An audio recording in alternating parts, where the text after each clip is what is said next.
Ang berde ay kulay ng kalikasan, fertilidad at buhay.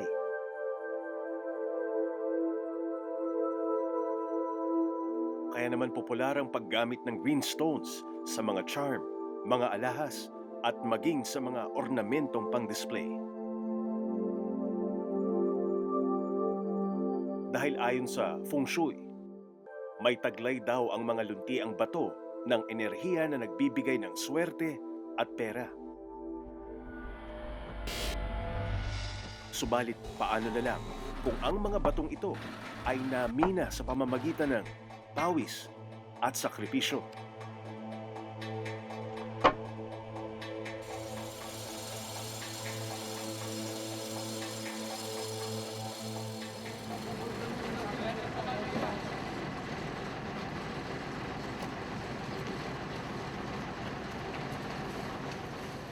Mula dito sa kapatagan ng Barangay Alakaap, mag-alakbay pa tayo ng mga 4 na oras gamit itong 6x6 truck na ito papunta dun sa mismong sitio Calabayon.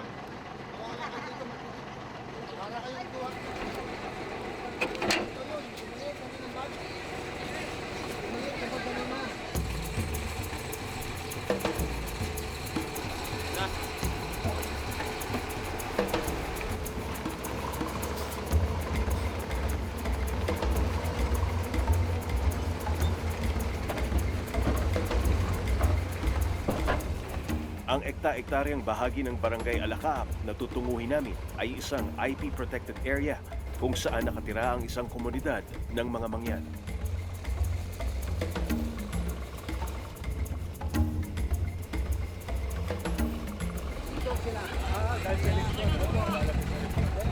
Ilang minuto pa lang kaming naglalakbay, mahigit 20 katutubo na ang naghihintay sa aming truck para makisabay sa aming destinasyon.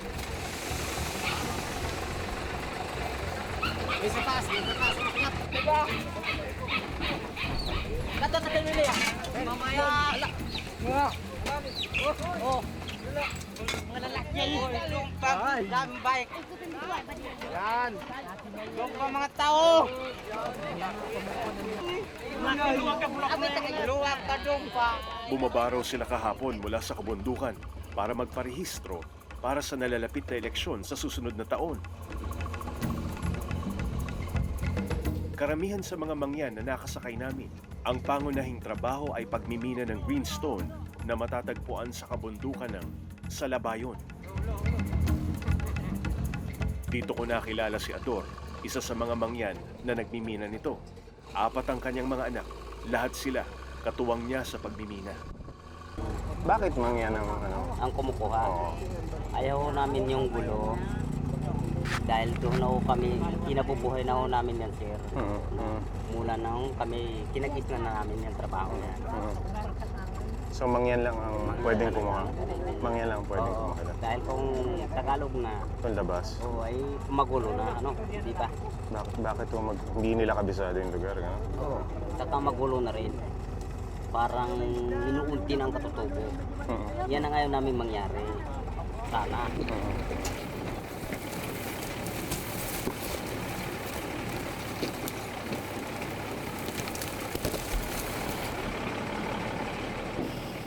May kanya-kanyang pag-aari ng lupang minimina ang mga mangyan. Sa kaso ni na Ador at Lito, nakikimina sila sa lupang pag-aari ng kanilang kamag-anak. Legal naman daw ang aktibidad na ito ayon sa Mines and Geosciences Bureau.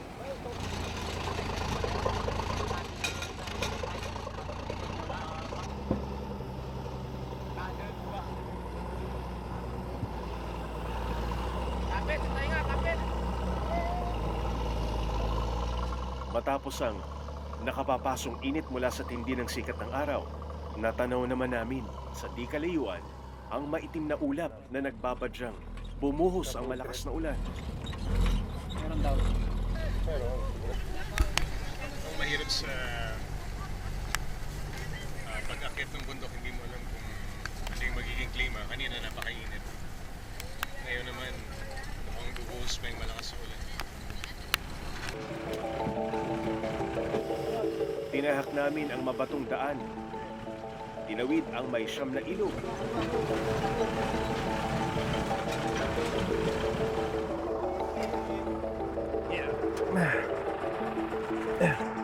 Sa wakas, narating din namin ang lugar na magsisilbi naming base camp. Dito kami mamamalagi bago tumulak sa komunidad ng mga mangyan.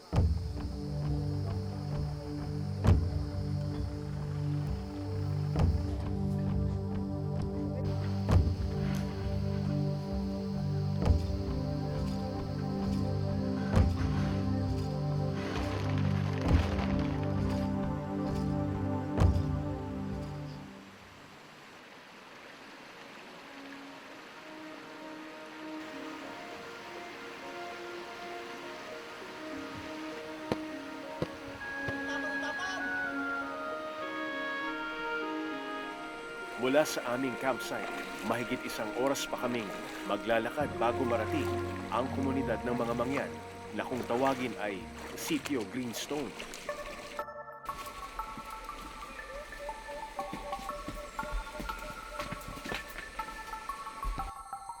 Ganito kahirap yung daan patungo sa komunidad ng mga mangyan na kung tawagin nila ay Sitio Greenstone. Marami kang ilog na tatawirin, mabato, maputik, masukal, at higit sa lahat, marami akyatan.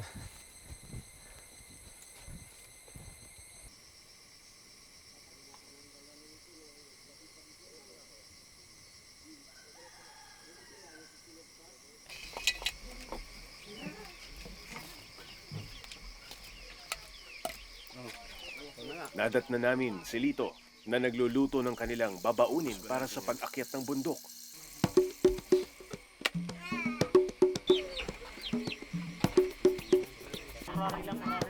Kasama ni Lito ang kanyang panganay na anak na si Ronel at ang bunso na si Ronaldo, 9 na taong gulang.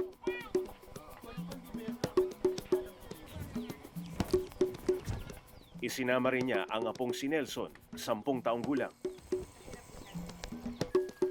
Si Ador na nakilala ko sa truck, humabol din kasama ang kanyang asawa at mga anak. Para marating ang pinagmiminahan mula Sitio Greenstone, mahigit 1 oras daw muli ang aming lalakbayin paakyat ng matarik na bahagi ng kabundukan.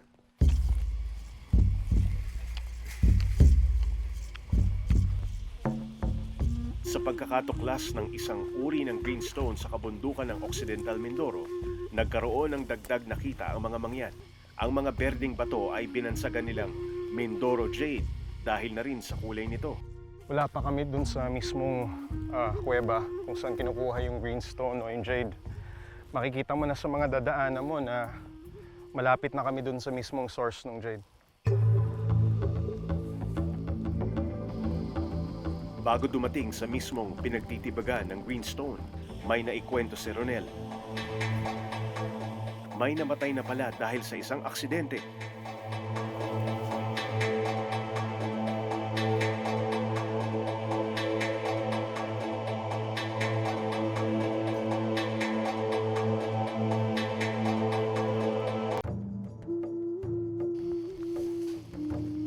Ito pa oh.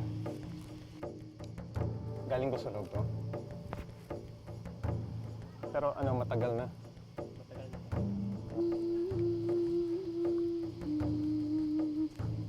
Ito na yung isa sa mga halimbawa ng butas na pinagkukunan ng mismong jade. Ito oh. Ito, pinagkukunan pa rin ba ito, Ronel? Ito, green na green oh.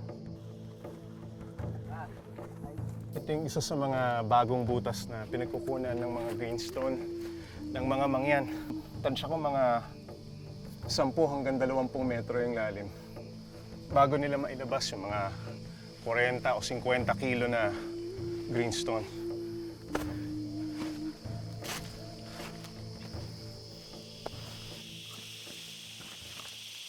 Akala ko, sobrang hirap na ang pag-akyat papunta sa mga butas na pinagkukunan ng greenstone.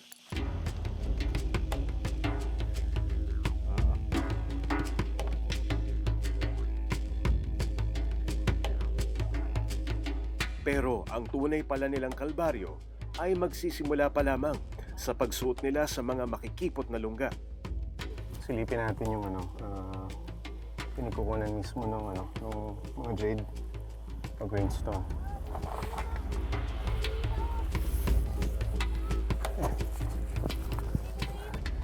Siguro mga 2 talampakan mahigit yung entrada. Tapos may mga kahoy-kahoy lang na tukod.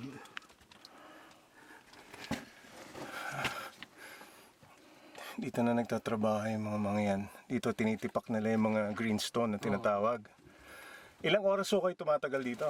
Ay, maghapon. Maghapon kayo dito. Pero buti hindi mainit. Mainit ako minsan din. Pag nagtatrabaho ng higpitan, mainit. Wala bang natatabunan dito? Wala po. Ha? Ay, wala pa po namang natatapunan. Pero Matigas ba marami yan? nang nababagsakan. Matigas ba yung greenstone? Ito yung sa taas, maliliit, parang nalulugas din yan. Habang hinuhukay ng lungga, lumalalim ito ng husto, dahilan para mas numipis ang hangin na nagmumula sa malayong entrada. Kaya kung sakali mang may aksidenteng maganap tulad ng pagguho ng lupa sa kuweba, hindi malayo na malibing ng buhay ang mga nagtatrabaho sa loob. Mula sa pinaka-bukana nung itong kuwebang ito, siguro mga 20 hanggang 25 metro yung lalim. Kasama natin yung mga kapatid nating mangyan na nagtitik-tik dito. Kung minsan inaabot sila na maghapon. Walang anumang structural support ang mga kuweba maliban sa mga putol-putol na puno. Mahalaga kasi ito para hindi basta-bastang bumigay ang hinukay sa kuweba. Pero hindi ba kayo kinakabahan na ano lang? Ito lang ang tukod? Pwede yan? Pwede na Kaya pero marami naman nakabantay diyan. Baka naguguho na alam naman, kay, alis mo na diyan. Anong pakiramdam mo pag nagtatrabaho ko dito? Matagal na. Ilang oras ko? Ha? Wala? Wala po. Parang hindi ka naman nahihirapan. Hindi ho. Anong tingin mo sa ginagawa mo dito? Hindi ba dapat hindi mo ginagawa to? Dahil ba Opo nga. Oh. Pero wala pong kukain. Kung hindi na po kami trabaho dito. wala kang kakainin? Yan na. Kaya tumutulong na lang. Oo. Yung mga kasing edad mo tumutulong sa mga magulang. Oo. Habang nagtitipak ng greenstone ng mga matatanda, ang mga paslit naman, walang tigil ang pagsisinop sa mga bato.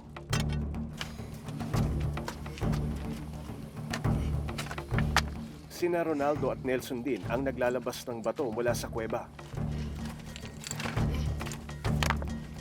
Kung minsan, sa sobrang laki at bigat ng greenstone, pinapagulong na lamang nila ito.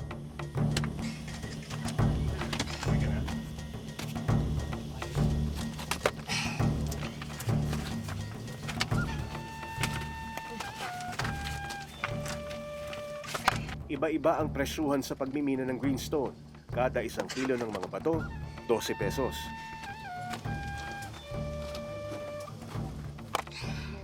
Ang taga-tipak ng greenstone sa isang butas, 5 piso ang bayad. Ang mga taga-baba naman ng mga natipak na greenstone, 5 piso din ang bayad. Drone.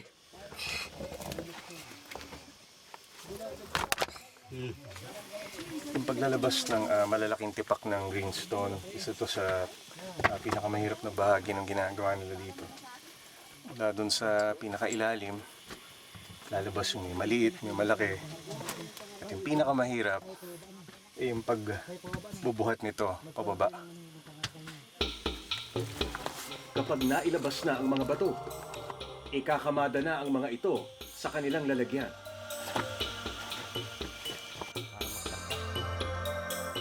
Kinakailangang mahigpit at walang kawala ang mga greenstone dahil kapag nalaglag ang mga bato mula sa pagkakatali at nabasag, mawawalang saysay ang kanilang paghihirap. Ang bitbit ni Nelson na halos 10 kilo, tila ba hindi madaling kargahin, lalo na kung ang dadaanan ay matarik, paakyat at mabato. Kung ako na walang bitbit na kilo-kilong greenstone, hirap nang bumaba.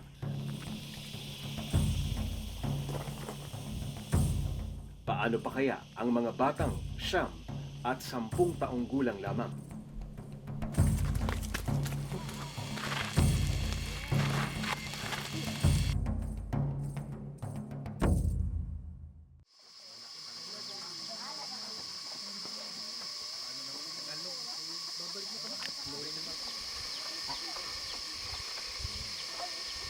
Maliban sa pagmimina ng greenstone, ang mga mangyan sa sityo, nagkakaingin at nagtatanim ng halamang ugat.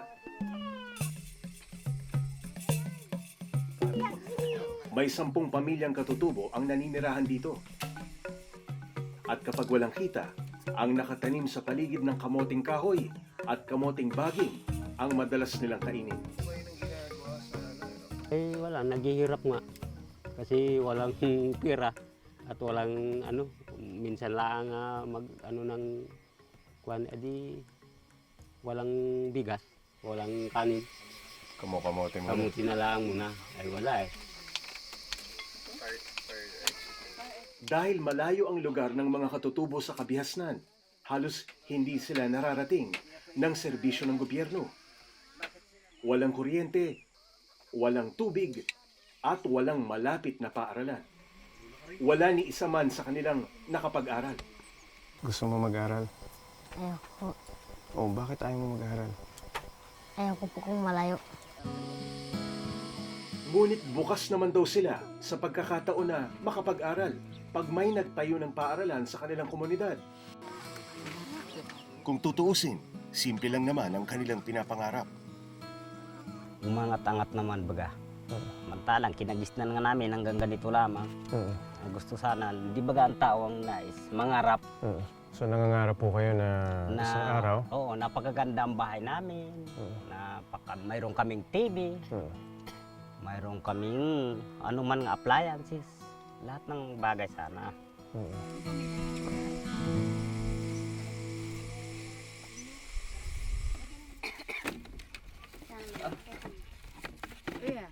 Kaya gano'n na lamang ang pagsisikap ni Ador para makamit ang kanyang inaasam. Pero ang pagpupursiging ito may kaakibat na panganib.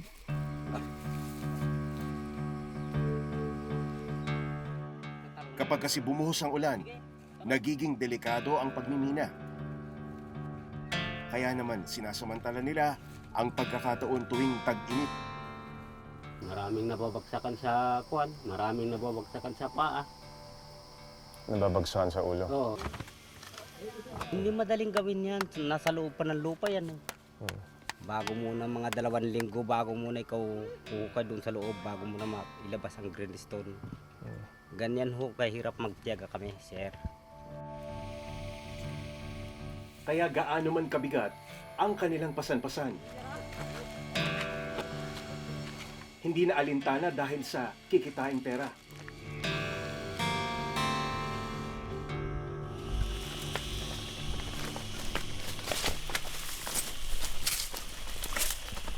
Sa pagbaba namin sa bundok, doon ko nakita na delikado pala ang lalakaran namin.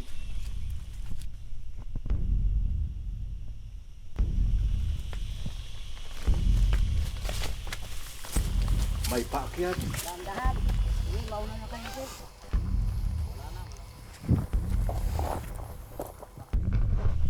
palusong,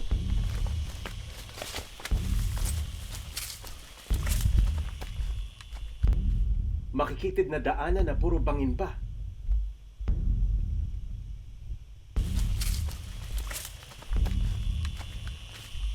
Sa puntong ito, parang nararamdaman na ni Nelson ang pagod.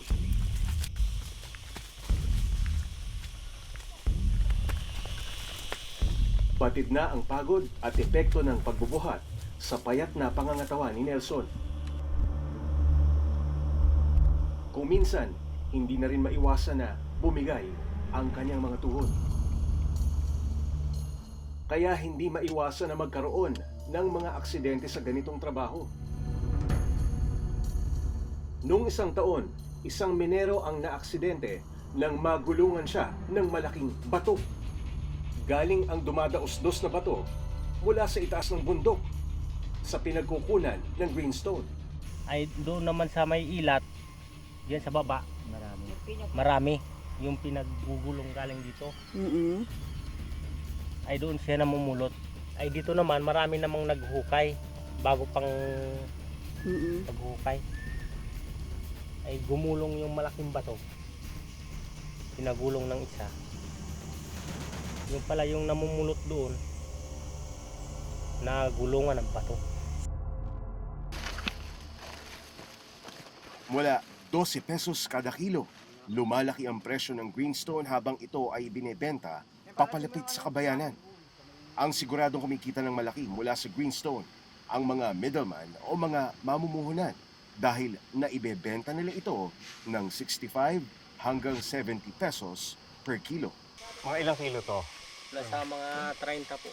Palit muna tayo ng bag. Oo. O sige, sumuha ka ha. 30 kilo.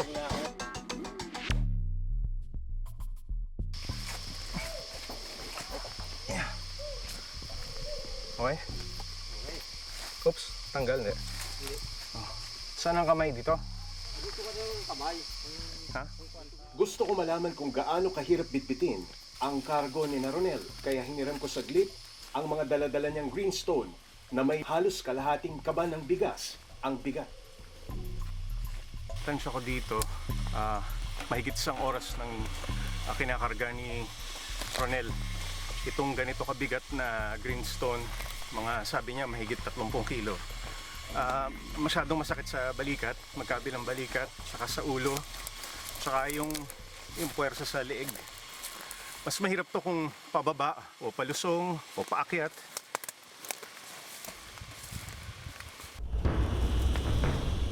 Habang ibinababa ang mga bato, hindi ko maiwasang mangamba kung kakayanin ng mga bata ang bigat na kanilang pasan. Okay ka lang, Nelson? Ha? Okay lang? Ha? Ayos? Ha? Sakit na?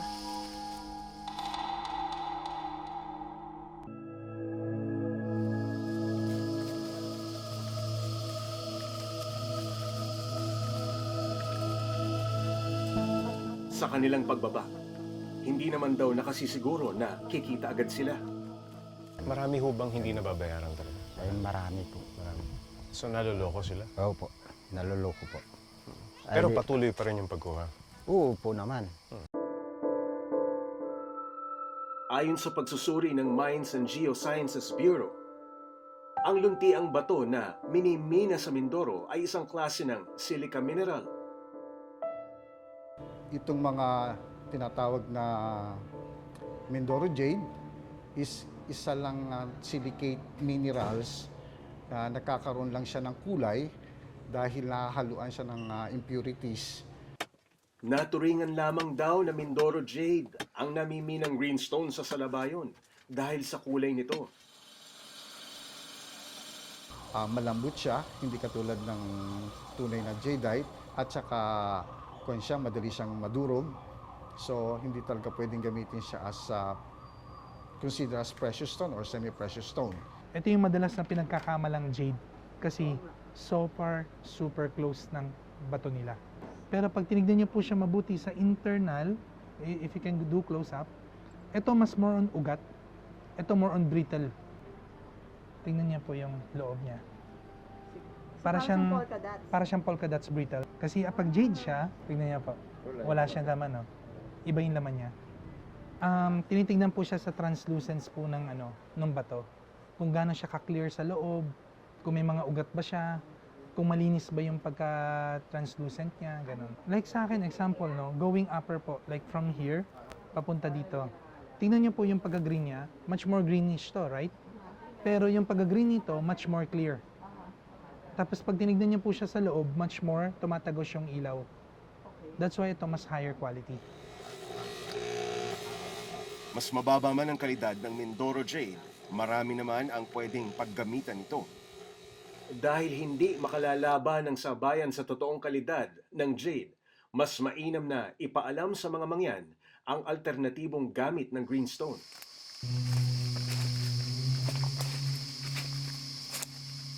Mag-aalas 3 na nung magsimula kaming bumaba. Katirikan ito ng araw.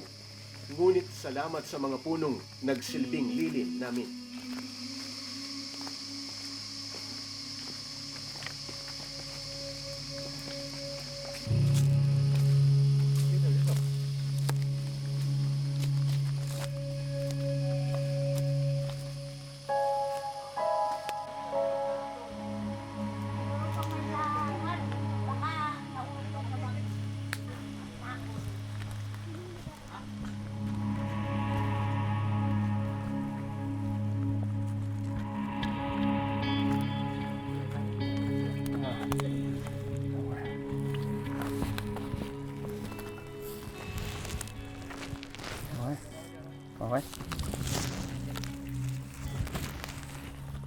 Pero pagdating namin sa lugar na pinagbebentahan ng greenstone, walang buyer na dumating.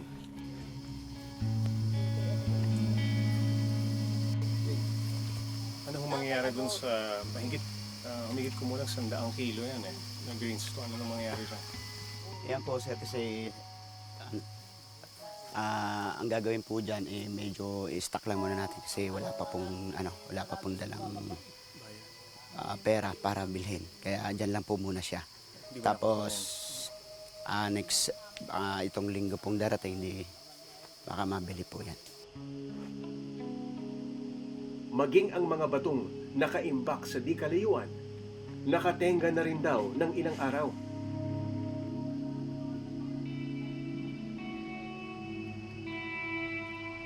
Tanggap na ng mga katutubo ng sitio Greenstone na posibleng mauwi lamang sa wala ang ginawa nilang pagsasakripisyo. Pero hindi rin naman daw pwedeng maialis sa kanila ang magbaka sakali at makipagsapalaran. Tinitiis ang hirap ng pagmimina ng luntiang bato, nangangarap ng magandang kapalaran, gaya ng pangakong swerteng dala ng mga greenstone. Ay noon nga yung bata pa ako, gusto ko baga makakain ng mga sardinas o kaya yung dilata o kaya yung tuyo na isda. Kasi nasasawa ka na sa kamote. Sawa na sa kamuti. Kaya ako yung nagtrabaho na. Ano bang tingin nyo sa buhay nyo? Kung hindi nyo gagawin yung pag-greenstone, ano mangyayari? Ay hindi na po kami makakain ng kanin o kaya yung sardinas. Iniwan na lang muna nila sa isang tabi ang mga batong ilang oras din nilang pinaghirapan. Dahil walang nakuhang pera, ang natitirang kamoting kahoy muli ang magiging laman muna ng kanilang sikmura.